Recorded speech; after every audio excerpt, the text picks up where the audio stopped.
We wrapped up minicamp this week, and it's dope hearing about all our veteran players and things starting to mix together. But our rookies, man, we cannot forget about our rookies. Everybody I keep hearing talk about them saying it's the best class we done had.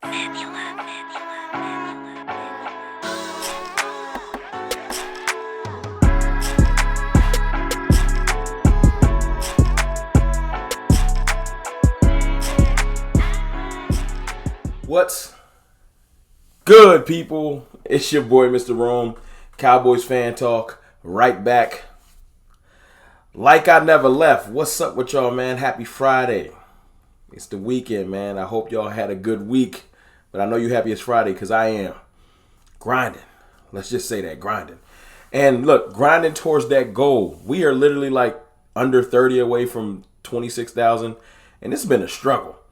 Literally been a struggle. But listen, the grind continues, one subscriber at a time. You want to join the team? Do me the biggest favor, man. Hit the subscribe button, join the team. Let's get to 26,000 so we can start going towards 27. Thank y'all, though. Let's talk about our rookies, man. I think that's the one thing that kind of got lost a little bit. And not in OTAs, not in rookie minicamp, but this week during mandatory minicamp, I mean, a lot of us been talking about, of course, CD's not there. It's been a whole lot of Micah stories. That's what the local media and the national media want to talk about. Whole lot is Trey Lance mania. Every 20 minutes you hear Trey Lance, Micah, not here. CD, not here. Nothing about the rookies. And it gets kind of draining when you really want to know what's going on with some pretty pivotal pieces to this team, especially like Tyler Guyton, our number one draft pick. It kind of became an afterthought, something to the background. But it's okay, though. I've been digging, looking for research, looking for things that might not have been as publicized, but have been put out there, saying that he is grinding. He's been putting in work. Mike McCarthy praising the rookie, saying this is the best rookie class he's had since he's been in the Cowboys. And he says, I know I say that every year, but no, this class is standing out. The difference between most years and this year is usually that's just something that comes from the head coach. A question that's asked, he gives a canned response and moves on. This year, you're hearing it from other people. Dak Prescott stepping in and saying that, this rookie class is different. And I'll paraphrase. I'm not going to read it because I digest it and I want to just tell you how I feel about it. This rookie class is different because they come in, they're not head down, low key. They heads up. They following veterans around. They asking veterans questions. They want to learn. They're eager to learn. They've been putting in work. They've been living at the Star. Everyone has been seeing them. That's what I like to hear. The things going on with Tyler Guyton or Cooper Beebe, because everybody want to know what's going on with Cooper Beebe and Tyler Guyton. They've been working with the second team, but there's a reason behind that. That's the thing that stood out to me. They've been working with the second team so that they can get every rep. According to Brian Broaddus, he was on Jeff Kavanaugh's show. Shout out to Jeff Kavanaugh, Brian Broaddus. People that report on the Cowboys have direct connections to see in practice. Brian Broaddus says that they've been wanting them to work with the second team specifically because they won't be able to get every rep with the first team. They will be more so alternating because of what they're doing on that side of the field. So them being with the second team is by design. I think that's dope. Just because I want them to get every rep. The continuity will come in training camp. They said, don't worry about that. This isn't a thing where they're not going to start this year. At least they're alluding to that. No one's definitively said that. This whole earn the start thing is a thing. It's a cultural thing. That's what we do. Even when we know somebody's going to start, they put the person that's in front of them until, because Chuma Edoga's not going to start. Let's keep it funky. Chuma Edoga is not going to start. It is what it is. He's just not. I did a video on Marshawn Nealon not too far back, just saying that his explosiveness, his physical, his structure, the way he looks, it's just different than any other edge we have on the team. He's bigger than most of our edges. He's bigger than D-Law. He's bigger than even Sam. And Sam Williams ain't no little dude. Bigger than Micah, but Micah's a unique special case just because he's an undersized edge, but he's strong, fast, and everything above. Just talked about that in my Y'all Must Have Forgot About Who Micah Parsons Was video. So I think that our draft picks are progressing at a great rate. Marshawn didn't have a whole lot of stories written about him this week, but Maris Littlefowl, shout out to Patrick No.C. Walker. Maris actually had a story written about him saying that he's going to be focusing on doing one thing every day during this particular break to get better. I think that's dope. Let me let you hear from Marist. Good head start with OTAs, and so I kind of got my routine going before our mini camp. But yeah, it's been a great mini camp, and I think we finished strong and had a lot of fun during this time. So as a rookie, what's your plan, your strategy over the next 6 weeks or so in this kind of downtime to make sure that you're still that you're prepared to hit training camp, hit the ground running? Yeah, I would say first of all, stay in shape. I'll be training back home in Hawaii, so I'll have things set up for that, and making sure that just every day I'm doing something to get better. It doesn't have to be physical. It can be looking at the playbook, but I want to do everything. I want to do something every day to get better in some way, shape, or form. Those things, like when you hear our rookies talk and you can see the focus, the laser focus in their talk, it's not a cockiness or a bravado. It's like a more of a quiet determination that I really like to see. I like to hear. I think Marist really might get some tick this year. I've been saying since I really got a chance to narrow in on him, I think that Damone need to watch his back. I've been saying that the last couple of weeks. Damone Clark got to come out there and really, really stand out and do his thing. Marist is already getting first-team reps. I don't think that's going to step back. I think Damone has to set himself apart and show, I've been here for 2 years.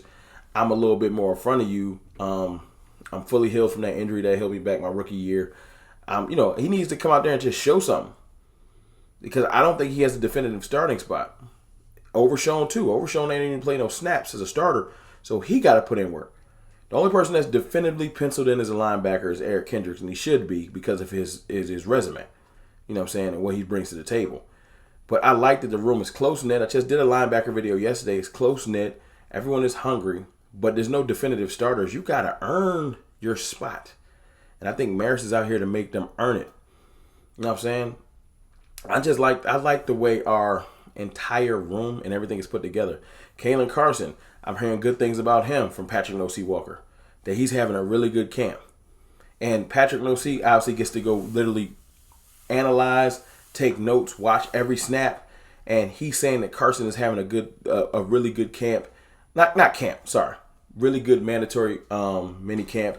He had a good OTAs. He's just showing that them taking him at that later pick might be a steal. He's been working mainly against Flournoy, and him and Flournoy have been battling. Now, Ryan Flournoy is the topic of the week. Patrick No-C, sometimes you can't say it better than someone else. I'm not even going to regurgitate it. Shout out to Skywalker Still, one of the best in the game, in content creation and more. Shout out to Patrick No-C, one of the best reporters in the game and content creators in the game, because he does that too. But I'm going to just let them talk, let you hear what they say. Appreciate Sky for letting me use this clip and just let you hear him break down Flournoy. Rookies. Ryan Flournoy has been consistent in how he has impressed me. First time I saw him on the field, it was his size. Yeah. Second time I saw him running reps, it was the efficiency and quickness of his route running out of his breaks. I was not expecting that, because when you look at someone who's a true X receiver, who has the same physical build more or less as Michael Gallup, you would expect that the route running will need refinement, okay? And I'm not saying it doesn't need refinement on Flournoy. I'm saying that he's already ahead of where I thought that he would be. And the way he gets in and out of his breaks makes it difficult for even the stickiest of cornerbacks. Kalen Carson, for example. I'm very high on Kalen Carson. And Kalen Carson has been performing very well as well thus far in the offseason program. Very sticky, no Diddy. Very physical at the line of scrimmage. Just a difficult guy to get space on. And Flournoy gets space on him pretty easily. That is not saying Carson is not doing his job, because what did I just say? Carson is doing very well, but Flournoy is just raw athleticism, quickness, speed, and then on top of that, when he did what he did yesterday, like I put in the tweet, you add that to everything I'm saying, and it's like, how can he not turn heads if he continues this trajectory? And what I'm referring to is a particular play was far side. This is why I referenced near side versus far side earlier. Far side of the field, so I couldn't make out who the defensive back was that he did this on. Couldn't make out the number, but it was second team, 7-on-7. It was a third team. It was a Trey Lance ball, and here you have things getting muddy. It was from the 10-yard line, goal line defense, so things get muddy in the end zone. Flournoy runs his route. It was like a double step quick fade. Doesn't get enough space because there's not enough space to be had and there's traffic. But Trey high points the ball where only one person can get it, which is his receiver. Flournoy elevates while spinning in midair, high points it, very Dez Bryant-ish, very Michael Gallup-ish, but his momentum, because of the speed that he came out of the break, his momentum is taking him quickly out of bounds. Contorts in midair, stares down at the grass, gets both toes down, offense goes crazy. See, like, when I hear those things, it's coming from somebody that he not out here clickbaiting. He not out here trying to just say stuff to get you hype. He giving it to you from what he see. That's a pretty big endorsement from somebody that doesn't give endorsements just for fun. That's why I'm excited about Flournoy. And the fact that he's been mentored by Chris Carter. He just got some things that I'm excited about. But we got to see, man. A lot of this work has to be done. It ain't going to be given to nobody. The wide receiver 3 position is fully wide open. So if it's going to be Tober got to put in work. If it's going to be Brooks, he got to put in work. If they let Flournoy come take it from him, then it just got took. That's it. It just got took. Didn't hear much about Brevin Ford outside the fact that everybody seems to like the kid. So that's dope. And Nathan Thomas and stuff like that. And Rodgers, didn't hear much about them. But the trench work is going to be happening mostly when the pads come on in about a month and a half. I just wanted to come give an update on our rookies because, mandatory minicamp week, we've been talking about everybody else. I wanted to just focus on the rookies, get them some love. To hear the fact that Guyton saying he's going to be staying back. He's not going home. Staying back, renting his Airbnb, and just focusing, probably working with Big Duke Manyweather is fire. It's fire. That's what I want to see. That's the effort I need to see. When they said that he needs to put in some work to get to where he needs to be, and him not definitively just saying it, but putting the actions to his words. That's all I want to see, man. But y'all let me know in the comments what y'all think about the rookies. Are you still excited about them? Have you forgotten about them? Do you not realize that some of them are going to be playing a pretty pivotal part? Guyton and BB are going to be playing a pivotal part. And I feel like Marshawn Nealing going to get in there too. Marius Louisville depends on how good Damone Clark and them play. But these rookies are going to step up and be needed. Remember, we ain't have a big free agency. So some of these players from last year and this year are going to have to step up and make something happen. Like I said, y'all let me know how y'all feel in the comments about the progress of our rookies, who you think is going to stand out in camp.